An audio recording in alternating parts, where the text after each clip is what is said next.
1840 and 1860, more than 30,000 American slaves came secretly to Canada and freedom.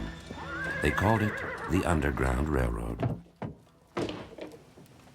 Well, many of us know the Underground Railroad ended in Canada, bringing freed black slaves into the country. But when they arrived, the hardships far from over.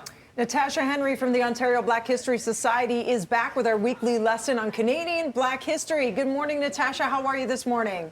I'm well, thank you. Good morning, Melanie and Dina. Morning. It's great to have you back with us. So let's start with that. How did the Underground Railroad work, and what are some misconceptions about it?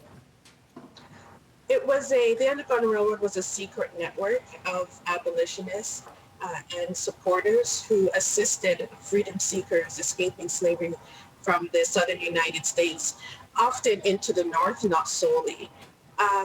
A few misconceptions. Not all freedom seekers went north. Some freedom seekers also went south to places like Florida and Mexico. Also worth noting, not every freedom seeker who came to Canada actually used the Underground Railroad. Some did make it take the risky trip on their own. Another one is that it tends to feature white abolitionists, mainly Quakers, and it was a multiracial effort, and black abolitionists were strong leaders in the Underground Railroad movement. And then one last myth is that freedom quilts were created with coded messages for freedom seekers. When freedom seekers got to Canada, Natasha, what was life like? What was the support like, or was it there? Absolutely. There was strong support, particularly from former freedom seekers themselves, and as well as free blacks in many different places. Black women and the white supporters, they operated benevolent societies. Harriet Tubman was also a member of a Fugitive Aid Society in St. Catharines. So they received food, clothing, shelter, employment. Other freedom seekers owned homes in places such as St. John's Ward and rented out these homes. And there were also planned communities as well, such as Don, Buxton, and the Refugee Home Society that were tailored to support freedom seekers. One of the great stories that showed what I just mentioned around the Underground Railroad and community support were the stories of the Pipkins. Mary Louisa and her husband Jefferson, they escaped slavery in Baltimore, Maryland in April 1853. And we know about them because wanted ads were posted for them.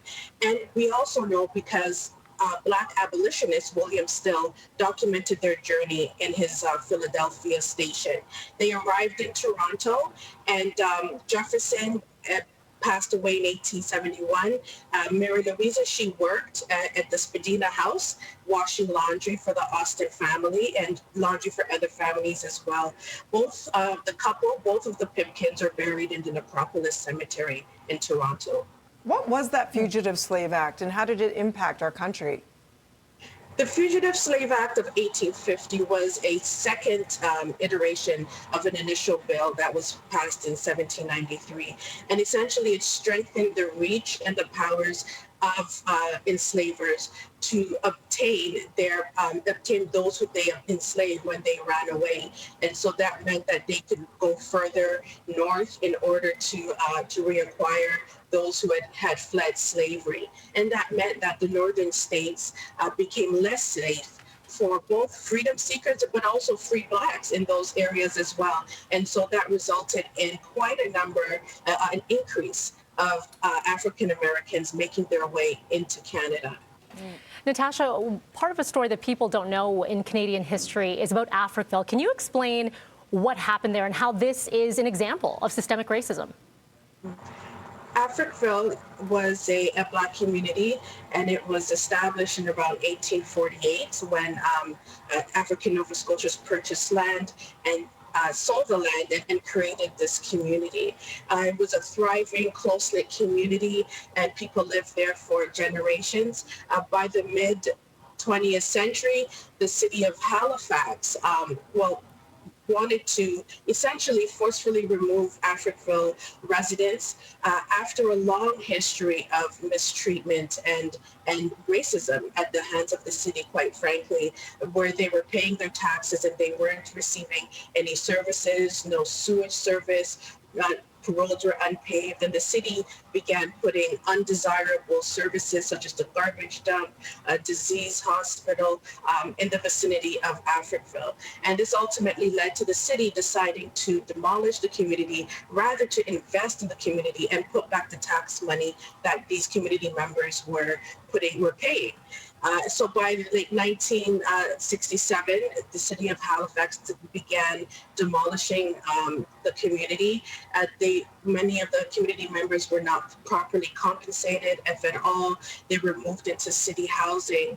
And so it really is an example of just one example of structural racism faced by Black communities at the hands of the state. But it also is very much demonstrative of the way that Black Canadians built and maintained homes and communities, both within the confines of a physical space, but also beyond that as well. Natasha, we have teachers writing in, and they're saying they're taking these segments and showing them to their classrooms virtually. So thank you so much. Let's do this again 1 week from, or actually no, next Monday, I guess it'll be, because yesterday was a holiday for us here. But thank you so much. For more information, head on over to blackhistorysociety.ca to learn more about Canadian Black history. Thank you. Thank you. Take care. You too. Right now, Dee, we're going to get ready to get moving this morning with circuit training, get the heart rate pumping. Are you doing it? Pumping. You want to do it now? Do you want to do it now? I'll be over Mel's here. wearing pants. She can do it. Oh, Yeah, she could. Mel's wearing pants, everybody. She's got pants. Pants All day. right, Andrea Tam is joining us. She's from Tam Fit. And y'all, if you don't have any weights at home, you can grab some cans and use them as your dumbbells. Some cans, and we can get some workout going. We'll do that next.